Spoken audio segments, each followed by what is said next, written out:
Sa bayan ng Cebu na pinagmulan ng ating mga ninunong buo ang loob, walang takot, lumalaban ng buong tapang hanggang kamatayan, may pagtanggol lang ang mga sarili sa mga dayuhang tampalasan na nais manakop at kinakayan-kayanan ng dugong Pilipino na tila ba minamahina ang kakayahan na kung anong meron tayo. Ngunit sa bandang huli ay hindi naman pala kayang sabayan ang ating lakas, talino at tapang sa larangan ng pakikipaglaban. Madalas tayong maliitin ng ibang lahi. Oo, karamihan sa ating mga Pilipino ay literal na maliliit. Pero saan ka? Sa bugbugan, basagan ng ulo at basagan ng nguyang-nguyaan ay hindi papahuli ang mga tarantadong buwang loob pagdating sa kahit na anong klase ng pakikipagbuntalan at pakikipagpatayan.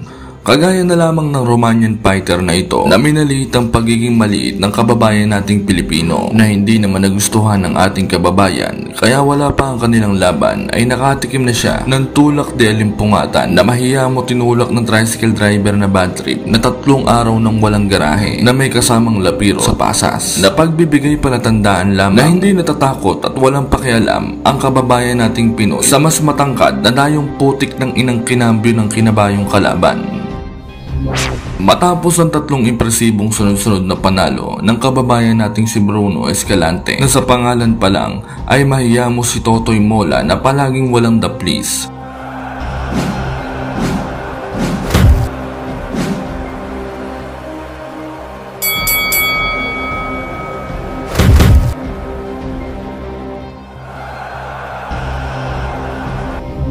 Halos 5 buwan lamang ang nakakalipas ay tinapat na agad ito sa isang undefeated Romanian upcoming prospect na si Alexandro Marin. Hindi biro ang pinagdaanan nitong Romanian fighter na ito mga kaibigan dahil sa malawak na karanasan nito sa kanyang amateur career na 124 na laban ay 12 lamang ang naging talo nito. Kaya naman pagtungtong niya sa kanyang professional career sa boxing ay tila naging sisiw lamang ang lahat ng kanyang mga nakalaban.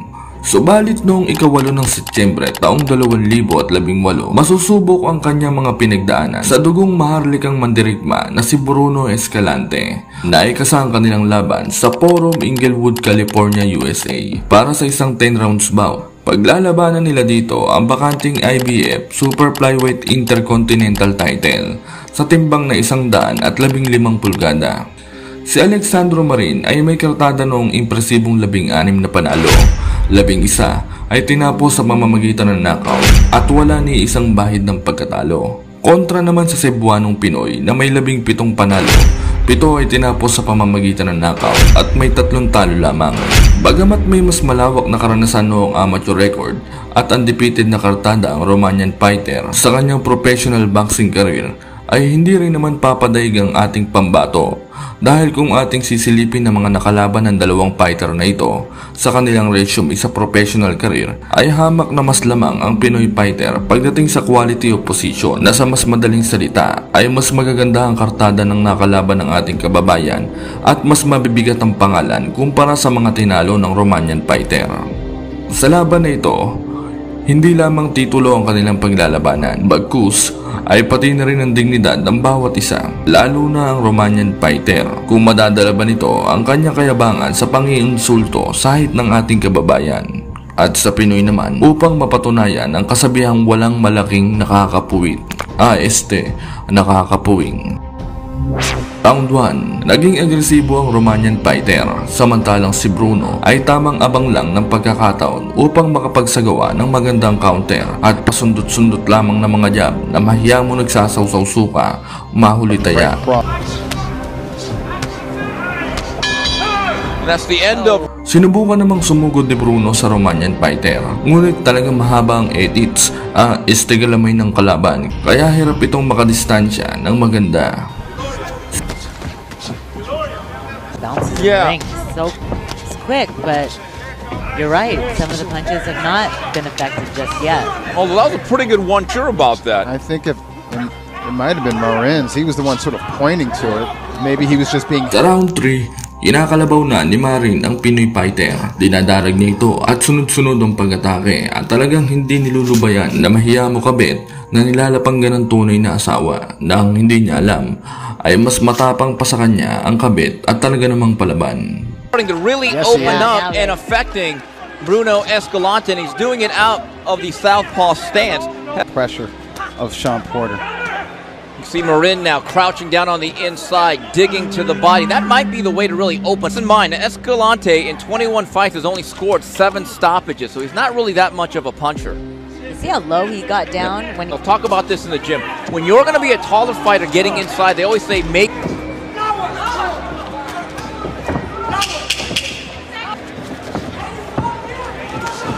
Good left hand by Escalante. Round 4, bumabagal na ang Romanian fighter. Halatang nagtitipid na ng gasolina. Sa round din na ito ay malinis na nakakapagpatama ng mga jab ang Pinoy fighter at tinamaan ng solid ang kanang mata nito dahilan upang dumugo at magkasugat ketong ito. To a technical decision. Round 5, nagalit na si Marin dahil nagkaregla ang mukha niya. Kaya galit na namang umatake ng umatake ito na hindi natatakot maubusan ng gasolina at walang pakialam kahit mahal ang per litro nito. Ngunit di naman papadaig ang Pinoy fighter at tamang abang at counter lamang ito na mahiya mo pusang akyat bahay gang na tamang sungkit ng tulingan ng kapitbahay.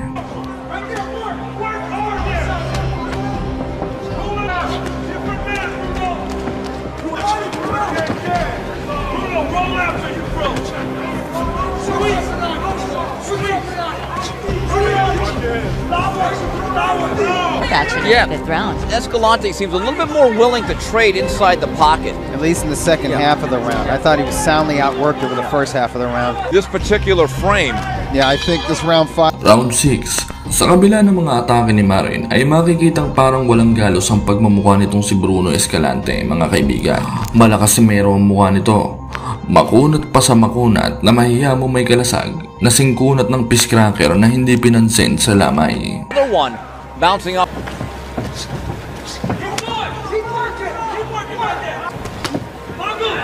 I think this is going to be another one of those rounds.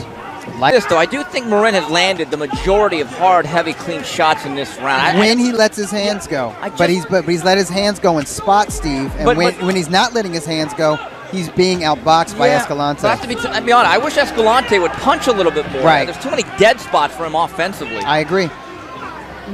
And I think Marin is winning this round. Yeah. But I'm just saying, I wouldn't be surprised if at least one of the official judges scores this round for Escalante. Sa unang bahagi ng round 7, naramdaman ng Pinoy boxer na nauubusan na ng gasolina ang Romanian fighter. Kaya naman, hindi na ito nag-atubili at siya naman ang umatake ng umatake. Natamaan naman ng solid na left hook ang Romanian fighter at napangiti na lamang ito. Siguro sa isip-isip nito, hindi pala basta-basta ang kanyang minaliit na Pinoy. Whenever he has Escalante in, just touching him, he's really digging with those body shots. A lot of Escalante's defense when he's again. Oh, that was a nice left-handed by him. And smiles at him. And there's another one. Don't smile, dude. Do something back. If you're gonna smile, be like Lulu Houghton and smile on the attack. Good left hand again. Corner told him about a round or two ago, don't go for the knockout.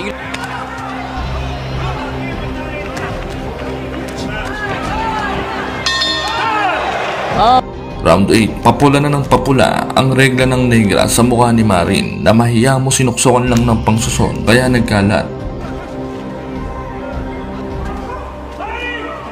And the last 90 seconds of round 7, you'd figured you'd see a more aggressive Bruno Escalante. Gift decision in your opinion. Against Olguin, in his last fight, and Olguin is a guy. Now, in the fight with Olguin, I didn't see that. Why do you think Olguin deserved that decision? Well, I just thought he outworked him. I think the last 6 rounds, he simply...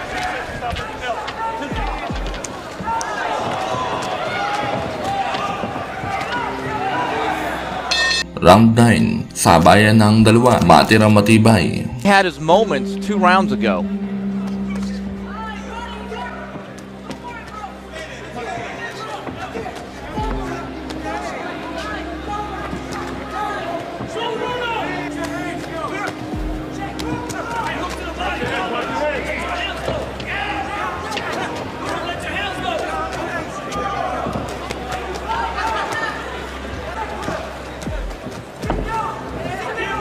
During this round 9 because Marin is not landing with regularity. Not necessarily all that close on the cards.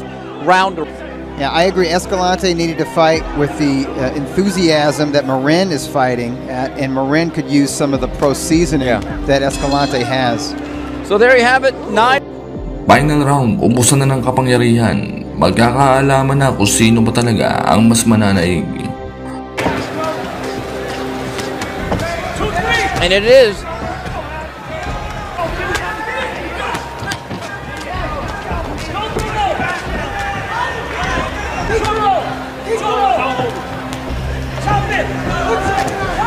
Coming into the last minute of this bout, and Doug, I think this is the classic example of why you shouldn't judge a fight by blood. Exactly. Yeah. Yeah, the man whose face is clean has been soundly outworked, and I believe is lyrics. He needs to go into overdrive. He has less than 40 seconds.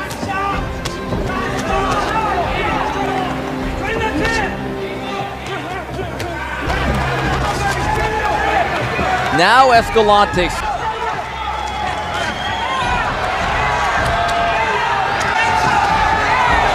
Escalante now coming on. Marin trying to fight back. Final seconds of what's been. Well, it's a slip. It's a slip, and well, at least it got the crowd going. Yeah, exactly. It gave the crowd a jolt.